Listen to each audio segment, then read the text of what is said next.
Salawat. Allahumma salli ala Muhammad wa ali Muhammad. حسبنا الله ونعم الوكيل نعم المولى ونعم النصير أعوذ بالله من الشيطان اللعين الرجيم بسم الله الرحمن الرحيم الحمد لله رب العالمين والصلاة والسلام على أشرف الأنبياء والمرسلين سيدنا ومولانا أبي القاسم محمد وعلى آله الطيبين الطاهرين المعصومين سيما بقية الله الأعظم روحي وأرواح العالمين له الفداء رب اشرح لي صدري ويسر لي أمري واحلل عقدة من لساني يفقهوا قولي. In speaking about life, subject that is important for all of us. Every one of us individually is in need to know what life is in order to live it, in order to be successful in it. Most people, they go through life and they don't know how to live life and they just spend time.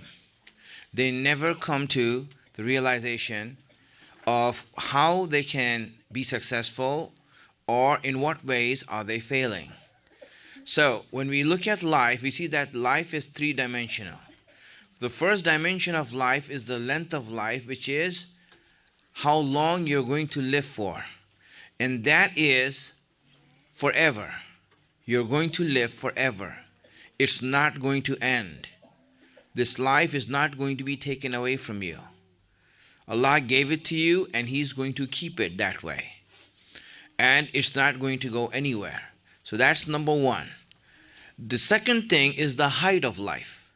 The height of life is what we achieve from this world and what we become, because whatever you are forever depends on what you have gained here, what you have made for yourself here. We have hadith from the Prophet that says, or from the Imams that say, that this is your farm. Whatever you sow here, you will reap in the hereafter. Whatever you make of yourself here is what you're going to see in your actual life, in the life that is coming. And your future depends on it. So our future depends on how we are in this life, what we do in this life, how much use we make of the life that we have. And this is why when Allah compares these two lives, now again, I don't want to say two lives, don't get the wrong idea that this is one life and that's another life there, and you know what, all of a sudden we'll have another life there. No, it's the same life, just in two parts, part one and part two. And in between is death. Now when Allah describes that and when He compares these two, He compares it with saying two things. He says that two things regarding the hereafter and in this life. He says that the akhirat is khayrun wa abqa. It is better and it is lasting. Abqa means it's eternal, it's lasting, it's not going to end, it's not going to stop or finish. Can you imagine a life that's not where there's no ending to it? Can you imagine a life that you're living and you don't have to be afraid of ending? It's, just imagine that. Wouldn't that be such a great experience to live life knowing that nothing is going to happen to you? You're not going to die, or you're not going to finish. It's not going to come to a conclusion. And you're just living. Nothing can harm you. Such, my friends, is the amazing idea that Allah has given. And Allah made that for us. And it is a natural desire that we all have to live forever. And it is the truth. You're going to live forever. Allah says, abqa. Then, khayrun. Better. The world there is better. In quality, it's better. In every aspect, it's better. And here he's speaking about the height. The height of life. What you make of yourself is a lot better there. So the length and the height, Allah describes these two in the Quran and says that there is a length which is forever and there's a height which is better. And better is left what? It's left ambiguous. Why is it left ambiguous? Because just use your imagination and see how high you can go. There's no limit. There's no limit to how high life is going to be. How high it is, how great it is. So one of the things that you need to imagine about your life is that it is amazing. It is amazing. Everything that you have there will be so magnificent and so marvelous that you will be in a complete state of ecstasy, in the real sense of the word. A literal joy, a lasting joy, knowing that it's not going to end. Do you want that or not? Yes. Why are we afraid of it? Why are we afraid of that?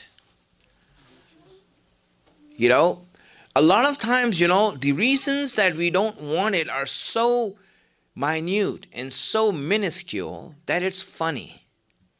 Why don't you want a life that is everlasting, that is joyful, that is amazing? What is the reason for that? And you will see that the reasons that we give are so minuscule. A lot of people don't believe in it. Life in the hereafter. And so, simple as that. But the thing is that, okay, what are you sacrificing it for? This life? Are you sure you want to make that decision? Did you have a chance to analyze your life and see if this is what you want? Is this really what you want? Look at it. Difficulties, trouble, suffering, pain, disease, and finally death.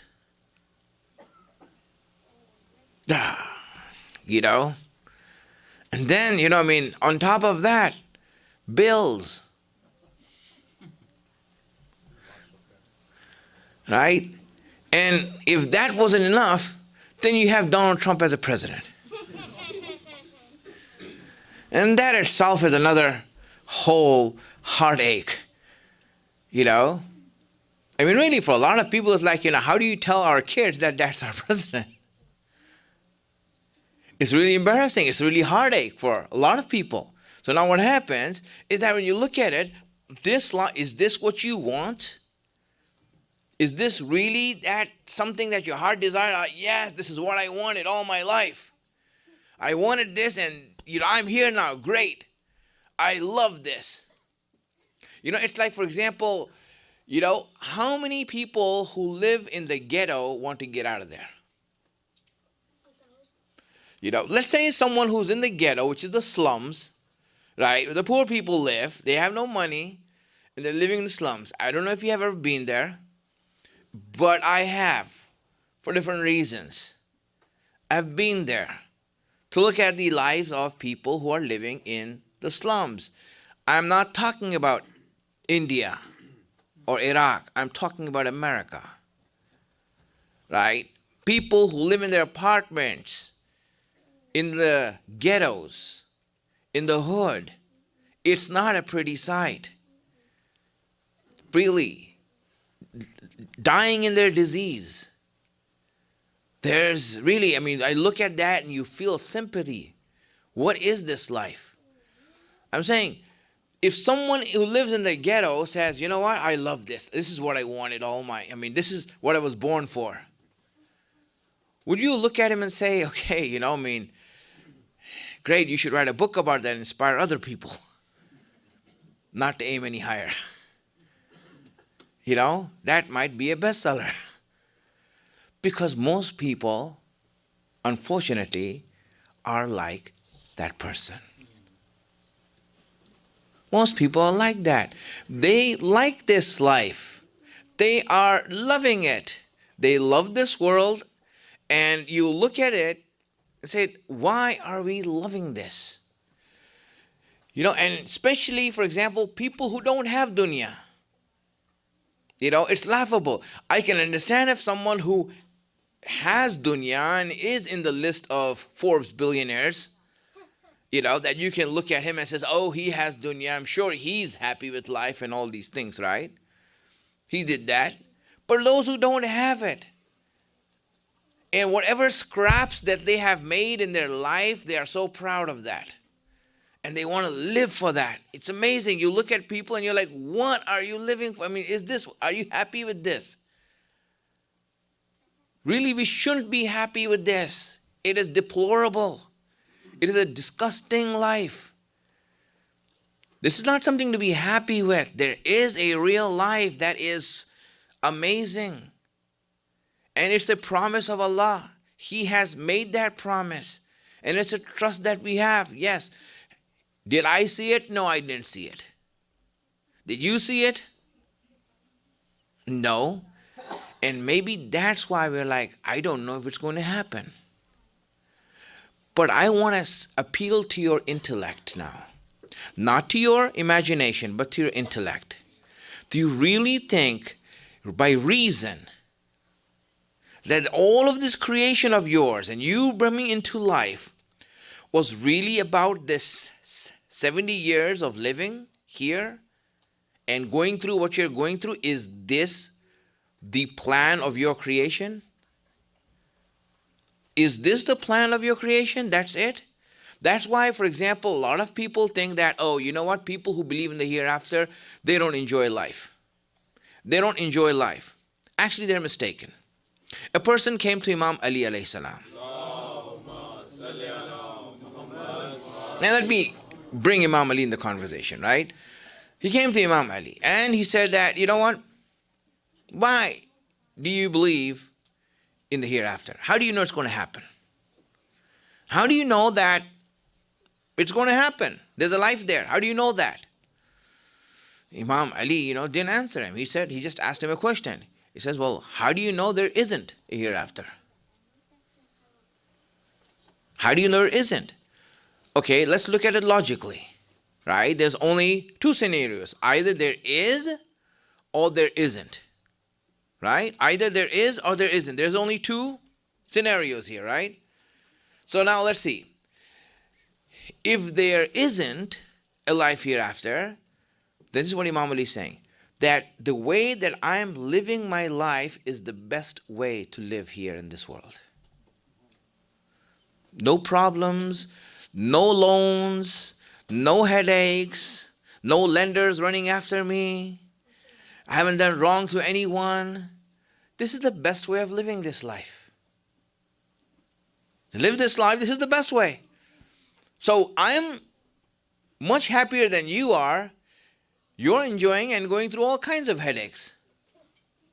You think you're enjoying, but you're going through all kinds of headaches in your life. But now let's see this. On the other hand, what if there is a hereafter? What if there is a hereafter? Now tell me who's messed up. You wake up there and then all of a sudden you see that, oh, there is a life. There's life here. And then what happens? Oops. You lost the chance to make a life for yourself. Logically speaking, my friends, right? You lived the life here in the best way possible, and that is the life that Ahlul Bayt had led. They led that life. This is the best way of living this life. There's no other way. Everything that's loud, everything that's bright is harmful.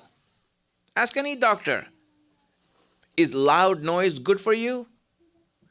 It makes you deaf. Is bright light good for you? It makes you blind. Try to look at the sun. I mean, look at it. Everything that's loud, and what you think is a party is really harming you. It's harmful for you. What you think is a concert is harmful for you. It is harming you. This is not a good way of living a life. You're just harming yourself. But what's the right way of living a life? That's what we learn from Ahlul Bayt. In this life, this is the way to live it. Simple, good, not harming anyone, not lying to anyone, not deceiving anyone. Make sure that you are doing the best that you can to help others. In other words, in short, Imam Ali explained it in another way. Imam Ali explained it in another way. He said that when you are born, everyone is smiling and you are crying.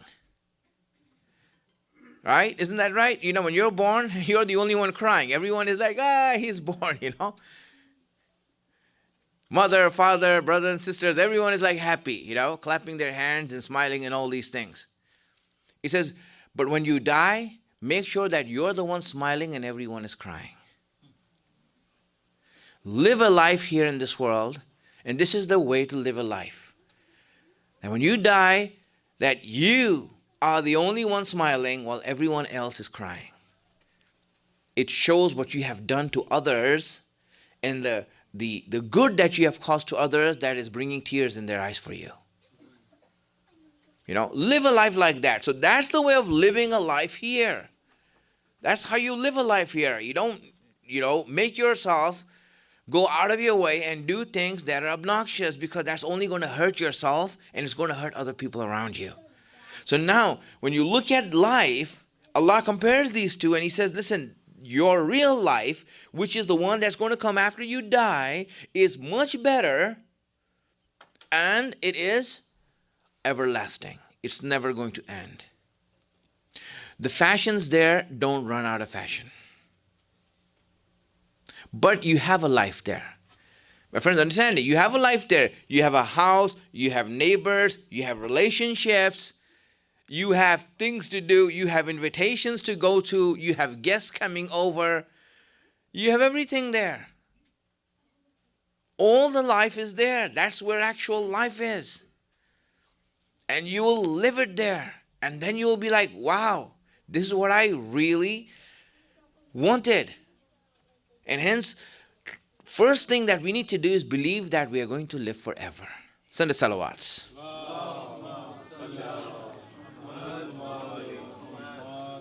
Now, concerning the height of life, just one point here, and that will be all for today. And we will inshallah continue tomorrow. One point I'll make today regarding and concerning the height of life. That's what we are talking about. Let's send a loud salawats.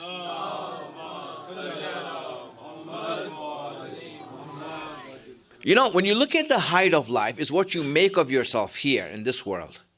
One of the characteristics of life here is that little things that you do here have huge consequences in the hereafter. You might think that what you're doing is small, but the effect of that little action of yours is huge in the hereafter, in that other life. When you are going to compare 70 years to eternity, you're also comparing the actions of yours in this world to the effects over there. So when you take a ratio, a proportion of 70 years to eternity, you will see that it is infinity to nothing, right? Now imagine this also. Even though it's irrelevant, but the actions of yours that are here, that are so tiny and so minute, are huge, awesome in the life that is there to come. Send a salawat.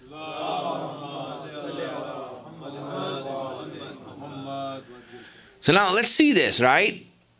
This is really what you need to think about. Everything that you do here, it might be small, but it has a huge effect there.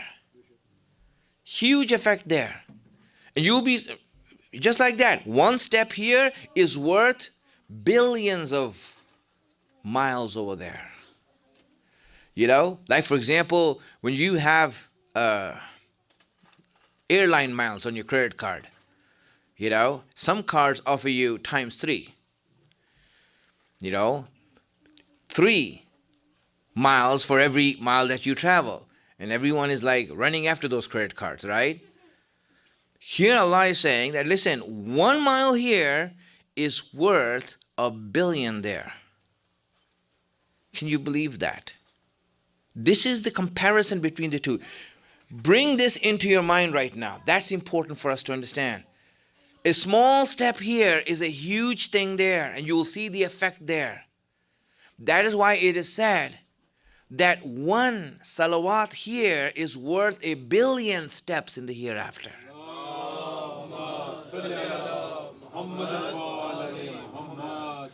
And the louder you read it, the more you get.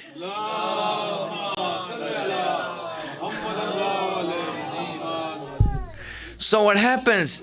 Really, this is the idea. You do one small thing here and you have a huge thing there. Sometimes when you read amal and you do the amal and du'as and you see the rewards of those du'as, rewards of those actions, and sometimes you're amazed, oh my God, how much is He going to give? Allah says that if you do this, Jannat is for you. If you do this, you get this. And you're like, Allah, for just this much? Just this much and that's it? You give us Jannat? You wipe out all our sins? 1 tear for Imam Hussain and you're going to give us Jannat and guarantee it? Subhanallah. How come? He says, this is nothing. You're just getting the entrance there. The entrance ticket is easy to get. Right? I have lots of ticket to give out to Jannat. Who wants to go to Jannat? It's being given out. Every time that we have azadari, it's being given out. For free. Come on, just shed a tear. Show your emotion, and you see that. Subhanallah. This, my friends, when you look at that, that's what makes it. Small things here are huge over there. Imam Ali slept one night in the bed of Rasulullah.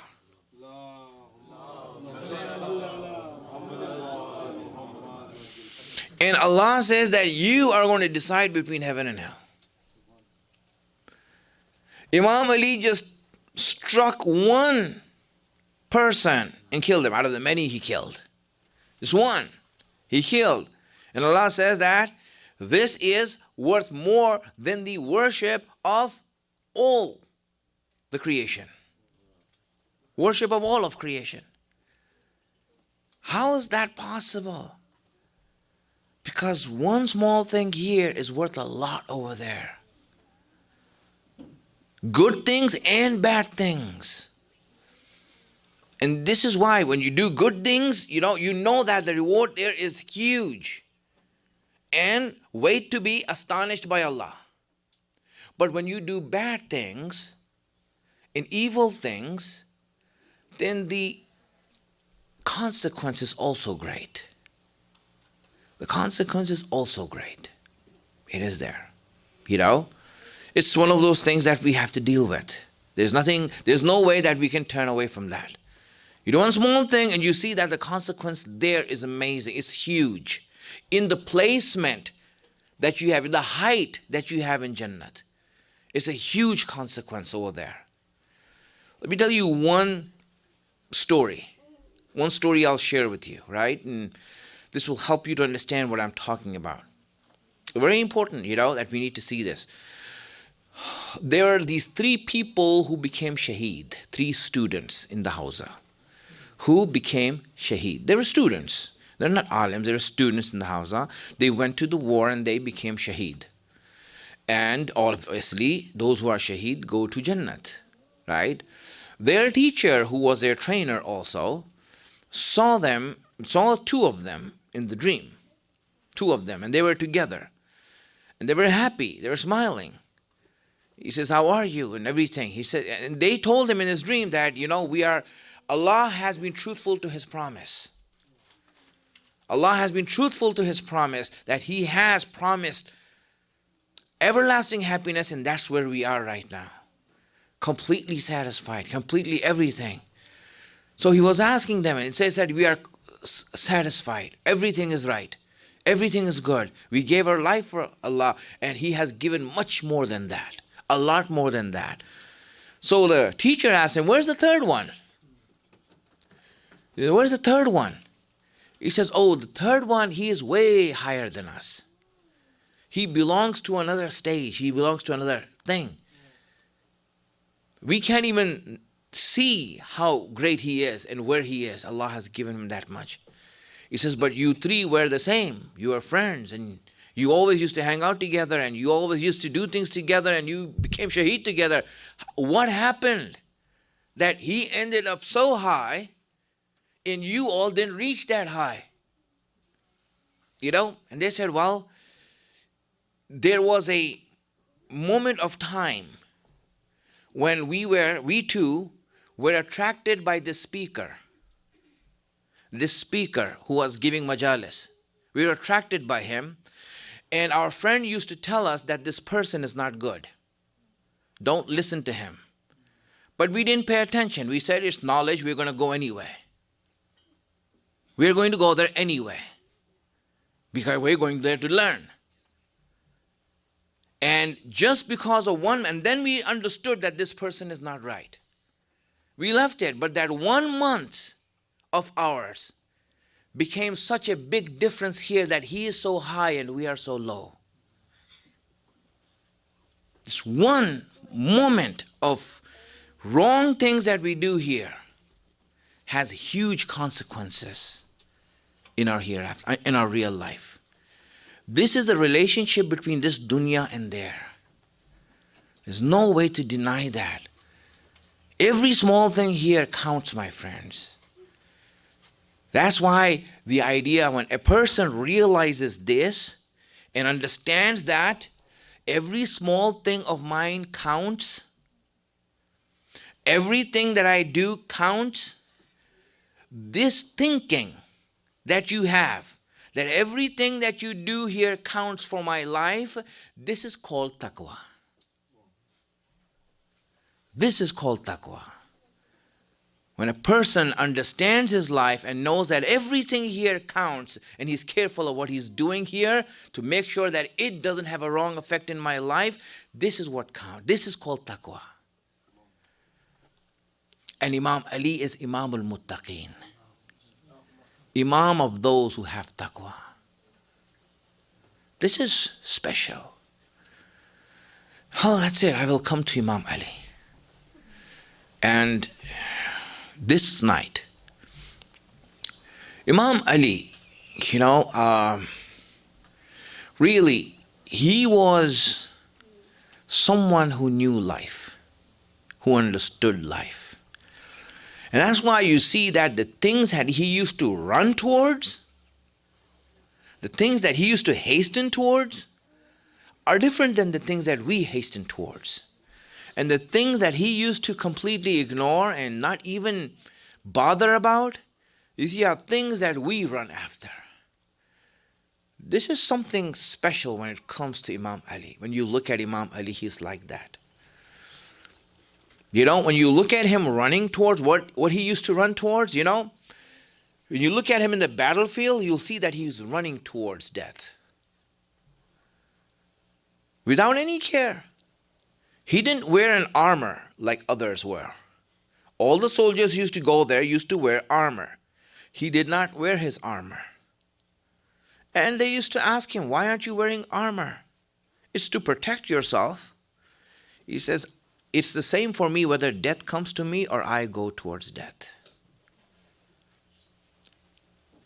Amazing, isn't it? I mean, look at Imam Ali, the way things that he used to run towards. On this night, Imam Ali, well, you can say the morning because we have the night. This night, Imam Ali spent in the house of his daughter, Kulthum. He came there to her house. Iftar, Kulthum brought out the iftar. in front of Imam Ali. Imam Ali never used to indulge in lots of food or anything like that. Very simple. He used to live as a leader of the people, and as a leader of those who are poor also. It is only right that he does that, and he did it to the best. No other example that we see that can be like that. And when Kulthum saw that Imam Ali is ailing, in the sense that, they used to look at Imam Ali, he's growing old. He's not like his young self anymore. He is now becoming an old man. And when you become old, physically you start to ail. You see that you start to lose your physical attributes. And the daughters are concerned. They always encourage him, please, Father, eat something, do something. But there's something in his heart, something in his mind that doesn't allow him to eat, doesn't allow him to indulge. And on this night, Kulthum brings about for her father, she brings about a glass of milk, date, and water. And Imam Ali looks at this and says to his daughter, he just looks at it in sort of agony and just tells his daughter that, tell me, daughter, when did you ever see your father eat more than one thing at a time? Why are you putting these three things in front of me? So Kulthum takes away the milk. Imam Ali takes a date, eats it, and then after he eats it, then he goes and starts to walk around, and he goes for his sleep. He doesn't sleep a lot. After he prays, he goes to sleep, and then as he sleeps, he didn't sleep for long that night. Always Imam Ali's sleep used to be very light. He was never a heavy sleeper. He was light sleeper. The only time he slept heavily was in the bed of Rasulullah, when nothing woke him up. But that night, Imam Ali woke up early. He woke up and seemed perturbed, excited, and he was walking around. He was walking around the courtyard, and his daughter asked him, what happened, Father? Why did you wake up so early? Why did you wake up in this way? He says, I saw your father. I saw your grandfather. Rasulullah came to me in my dream. Rasulullah came to me in my dream and said, Ali, it is time, Ali.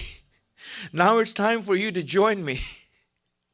And since I saw him come in my dream and ask me to come to him, I am excited. You see, Imam Ali was excited, and he was walking around waiting for that time to come. It's as if he could not wait to get there to Rasulullah.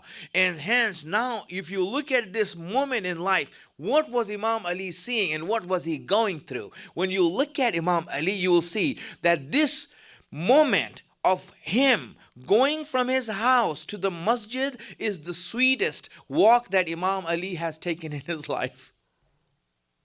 Everyone is trying to stop him. Everyone is crying for him. When Imam Ali says, I am leaving to go to the masjid, his daughter is saying, something doesn't look like, please stay, do not go. Hassan will lead the prayer. As he steps out of the house, his belt gets stuck in the doorway. His belt gets stuck in the doorway. And when that belt is stuck, he removes that belt as if the door is saying, do not go, Ali. Do not go. This is a fated night for you, a fated morning. And when you see that, then there were ducks that were waiting there for Imam Ali that used to wait every morning for him at his door. When Imam Ali went out of the door, these ducks started to quack and they were making loud noises. And Imam Ali looked at them and says, even you want me to stop? But no, I am going to go forward now. This is the moment I've been waiting for. He went there with such excitement that he was going there, and he did not want anyone to take any sort of sawab away from him, any sort of reward away from him. He went there, started waking people up.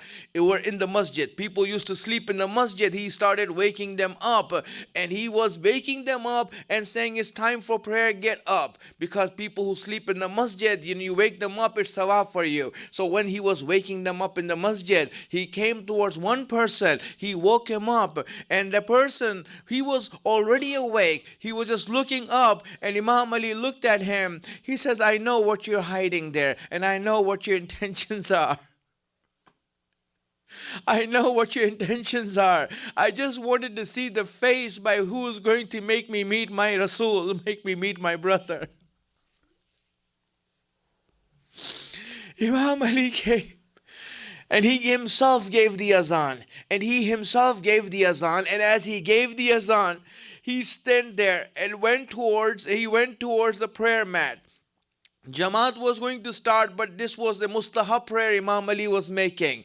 And he said Allahu Akbar and started making his prayer, the sunnat prayer of Fajr. He was making that. And as he made that prayer and he went into ruku, that prayer that he was making was so sweet for Imam Ali that he was just smiling there in the prayer, knowing that what's going to happen. And then when he went into sajda, the first sajda that he went into, Imam Ali, as soon as he went there, then someone came flying from the side with a sword that was opened, unsheathed, and the sword was poisoned. And that poisoned sword went up in the air. It shone in Masjid al-Kufa. Imam Ali's head is on the ground. That sword rises up in the air.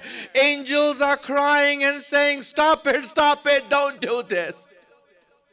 Stop it, do not do this. And as the sword is coming down, Imam Ali's head is coming up from the sajda, the first sajda he made. Subhanaka Rabbiyal A'la wa bihamdih. And he rises from the sajda. As soon as he rises, the sword hits him on the head.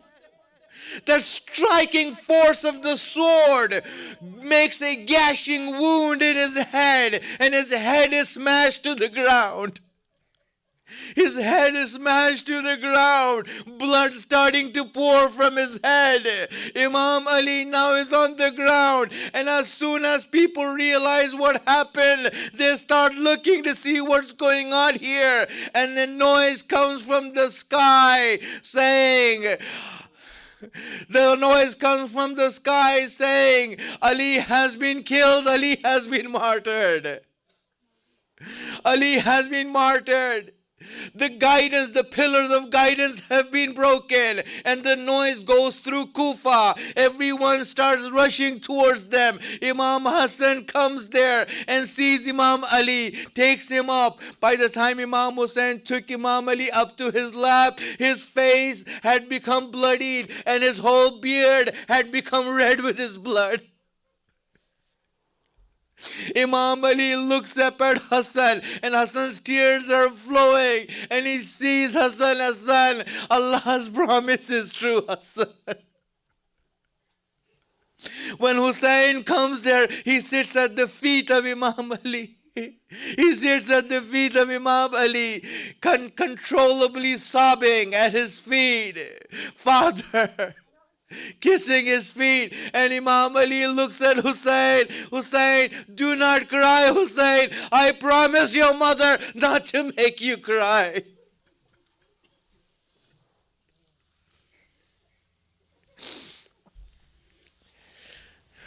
سيعلم الذين ظلموا أي منقلب ينقلبون. يا محمود بحق محمد، يا الله بحق علي، يا فاطر السماوات بحق فاطمة، يا محسن بحق حسن، يا قديم الإحسان بحق Hussein. Oh Allah, give us the tawfiq to be on the right path, the wisdom to understand your guidance. Hasten the reappearance of our Imam, make us his helper when he comes. Matam Hussein.